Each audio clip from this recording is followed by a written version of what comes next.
എന്താണ് വന്നത്? നിങ്ങൾ ഏതാ? അമ്മണി ഇവിടെയാണോ താമസിച്ചിരുന്നത്? അതെ. നിങ്ങളാരാ? അവളുടെ അമ്മ. അമ്മയുടെ അമ്മയോ? രവിയുടെ ഭാര്യ? അതെ. നിങ്ങൾ ഇരിക്കണ? വേണ്ട, ഞങ്ങളെ തെറ്റിദ്ധരിക്കരുത്. മനഃപൂർവ്വം രവിയെ അറസ്റ്റ് ചെയ്യിച്ചതല്ല.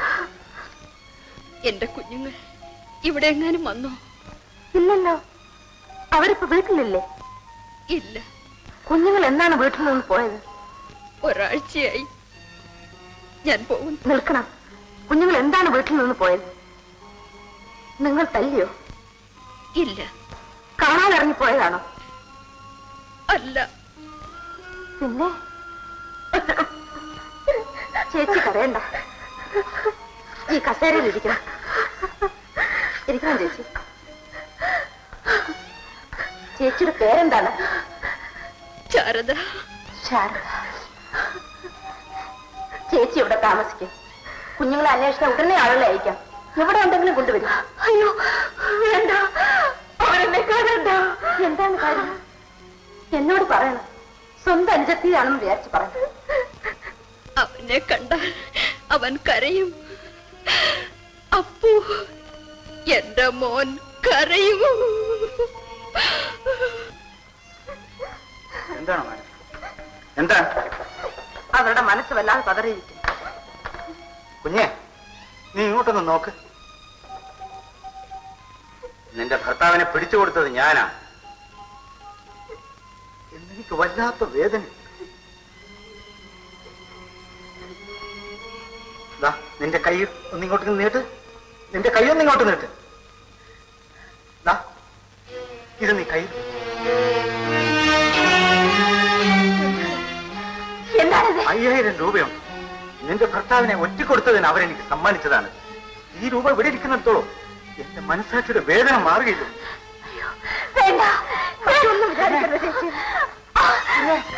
അങ്കിത് തിരികെ വാങ്ങിക്കാൻ. എന്റെ കരൾ പൊട്ടുന്നതിന് മുമ്പ് തിരികെ വാങ്ങിക്കാൻ. ഞാൻ പറയുന്നത് കേൾക്ക്. എനിക്കൊന്നും കേൾക്കണ്ട.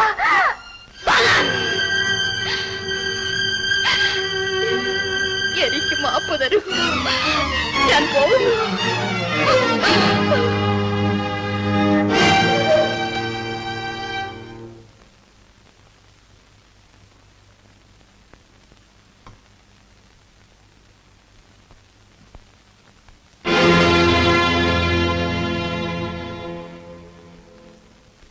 മാലതി മുൻകൈയെടുത്താണ് ഡിഫൻസ് കമ്മിറ്റി ഉണ്ടാക്കിയതെന്ന് അറിയുന്നത് എനിക്ക് എന്ത് സന്തോഷമുണ്ട്. പക്ഷെ അത് എനിക്ക് വേണ്ടി മാത്രമാകരുത്. ഇല്ല, എല്ലാവരെയും ജാമ്യത്തിൽ ഇറക്കാനും കേസ് ബാധിക്കാനും വേണ്ടിയാണ് ഈ ഡിഫൻസ് കമ്മിറ്റി രൂപീകരിച്ചിരിക്കുന്നത്. ആ സിയടിയുടെ കയ്യിൽ നിന്ന് കിട്ടിയ രഹസ്യ കത്ത് വക്കീലിന്റെ കയ്യിൽ കൊടുത്തിട്ടുണ്ട്. അച്ഛനോട് ഒട്ടും ദുഃഖിക്കരുതെന്ന് പറഞ്ഞു. ജാമ്യവാദത്തിന്റെ വിധി അറിഞ്ഞാലുടൻ ജാമ്യം എഴുതി കൊടുക്കാനുള്ള തയ്യാറോടെയാണ് ഞാൻ വന്നിരിക്കുന്നത്. കുട്ടികൾ രണ്ടുപേരും എന്റെ കാറിലുണ്ട്.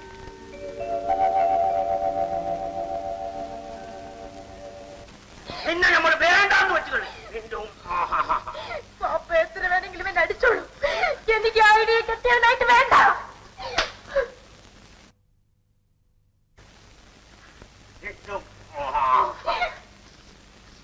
ഇവിടെ വന്നു നില്ലടി.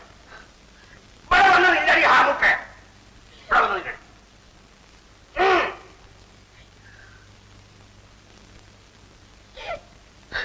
നീ നമ്മൾ പറയുന്ന പോലെ കേൾക്കുന്നോ?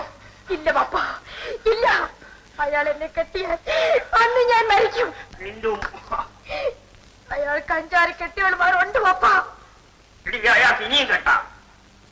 അദ്ദേഹം ഒരു പോലീസുകാരനാണോ? ആണോ? പിന്നെ ആരാ? അദ്ദേഹം യൂണിഫോം നീ കണ്ടിട്ടുണ്ടോ? ഇല്ല.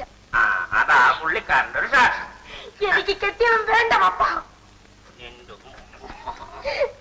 ഇവിടെ വന്നു ഇവിടെ വന്നു ചെടി ഹാമുക്കെ. എന്തുവാടി നീ പറഞ്ഞത്? എന്തുവാടി നീ പറഞ്ഞത്? പാപ്പ എന്നെ കൊന്നോ? എനിക്ക് കെട്ടിയവൻ വേണ്ട. നമ്മളിനി എന്തോ ചെയ്യും? മാമാ. ആരാണത്? ഞമ്മളാണ് മാമ.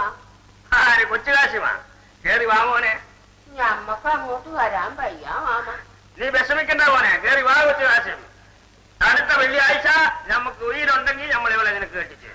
നമ്മക്ക് അങ്ങോട്ട് വരാൻ വയ്യ മാമ. നീ കേറി വാ മോനെ, മാമനെ വിളിക്കുന്ന കേറി വാ.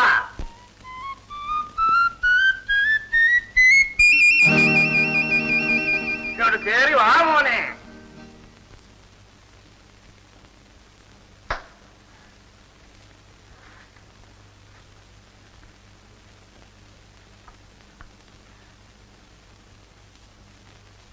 നബീസാനെ 3-4 മാസം കഴിഞ്ഞ് നമ്മള് കെട്ടിക്കോളാം മാമ. ഇപ്പൊ നമ്മൾ അവളെ കെട്ടിയോ നമ്മള് തൊപ്പി പോകും മാമ. നബീസ ബീവി നാളെ എന്താണ് നമ്മളിങ്ങനെ നോക്കള്? അപ്പഴേ സാറിനിപ്പോ സാക്ഷസ് ഇല്ലയോ? യൂണിഫോം ഇട്ടെങ്കിലും സ്റ്റാറ്റസിന് ഒരു കുറവില്ല മാമ. നബീസാനെ 2 മാസം കഴിഞ്ഞ് നമ്മള് കെട്ടിക്കോളാം കേട്ടോ മാമ. അങ്ങനെ നമ്മളിപ്പോ അവിടെ കെട്ടിക്കുന്നില്ല. സാക്ഷസുള്ള ഒരുത്തന്റെ കൂടെ നമ്മൾ അവളെ വിടുന്നുള്ളൂ. അതാരാണപ്പാ? അല്ല, ഇതാരാണപ്പാ? നമ്മളിപ്പോ ജയിലിൽ നിന്ന് ഇറങ്ങി വരുന്ന വഴിയാണ്. എന്താടോ തീപ്പെട്ടി കൊള്ളി പോലെ നിൽക്കുന്നത്? നോക്കണം, നോക്കേ, ആമ്പിളർക്ക് കിട്ടിയ സ്വീകരണം. ആന്തരി മോളെ, ഞാനും നിങ്ങളുടെ കൂടെ ആയി, അല്ലെങ്കിൽ ഉമ്മാർ എന്നെ ആക്കി.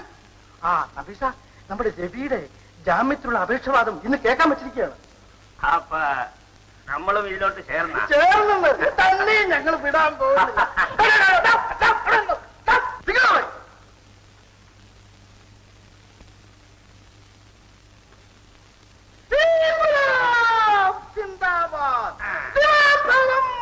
അവസാനിപ്പിക്കണം.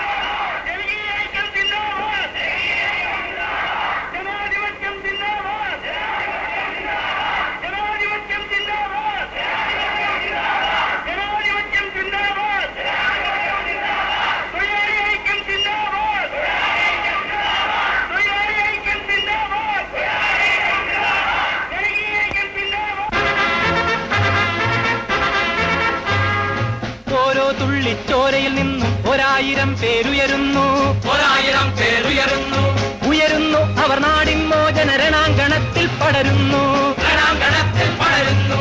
ഓരോ തുള്ളി ചോരയിൽ നിന്നും 1000 പേരുയരുന്നു, ഉയരുന്നു അവർ നാടിൻ മോചന രണാങ്കണത്തിൽ പടരുന്നു.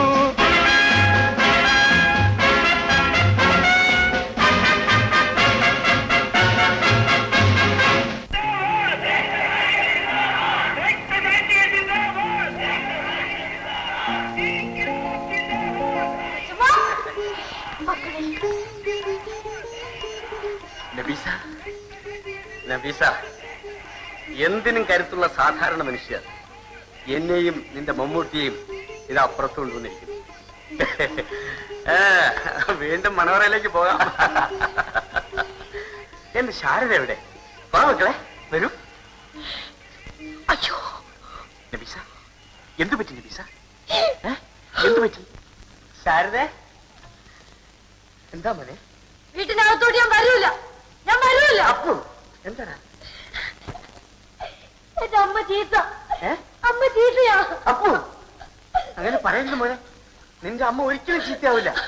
ശാരദ, ശാരദ,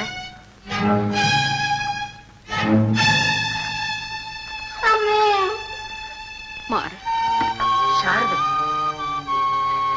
എന്താ ഇത്? നിനക്കെന്താ സുഖമില്ല? ഞാൻ കാണേണ്ടത് കണ്ടു. എന്റെ കുഞ്ഞുങ്ങളെ അവരുടെ അച്ഛന്റെ കൂടെ കണ്ടു. എനിക്ക് മാപ്പ് തരൂ, ഞാൻ പോകുന്നു.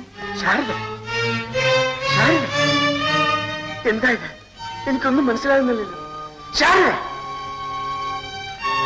ശാരദ, എന്താണ് ഇത്? എനിക്കൊന്നും മനസ്സിലാകുന്നില്ലല്ലോ.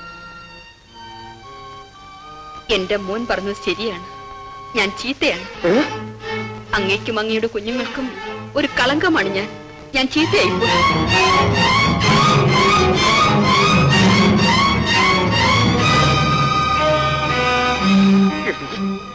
ദ്രോഹി, നീ എല്ലാം തകർത്തോ, എല്ലാം നശിപ്പിച്ചോ? ഈ കുഞ്ഞുങ്ങൾക്ക് വിഷം കൊടുത്തിട്ട് നിനക്ക് മരിക്കാൻ വരുന്നില്ലേ? എല്ലാം എന്റെ തെറ്റ്. എന്നെ മറന്നേക്കൂ. ചേട്ടാ, ചേച്ചി വിളിക്കൂ ചേട്ടാ, വിളിക്കൂ ചേട്ടാ. ഞാൻ ആകെ തകർന്നുപോയി മമ്പുട്ടി. ഞാൻ എല്ലാം മനസ്സിലാക്കി.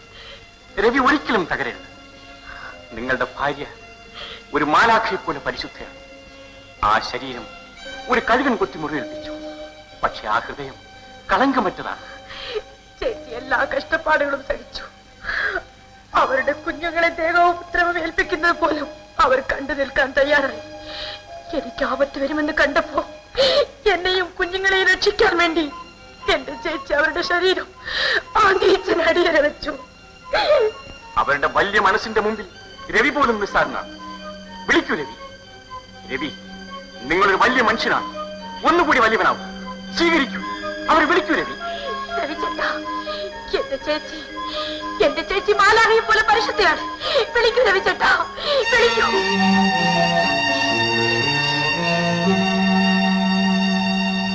ശാരദേ,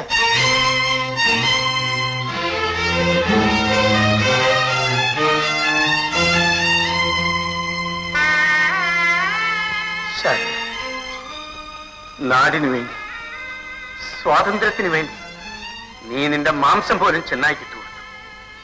നീ എന്റെ പതിവ്രതയായ ഭാര്യയാണ്, പരിശുദ്ധയായ ഭാര്യയാണ്. വരൂ.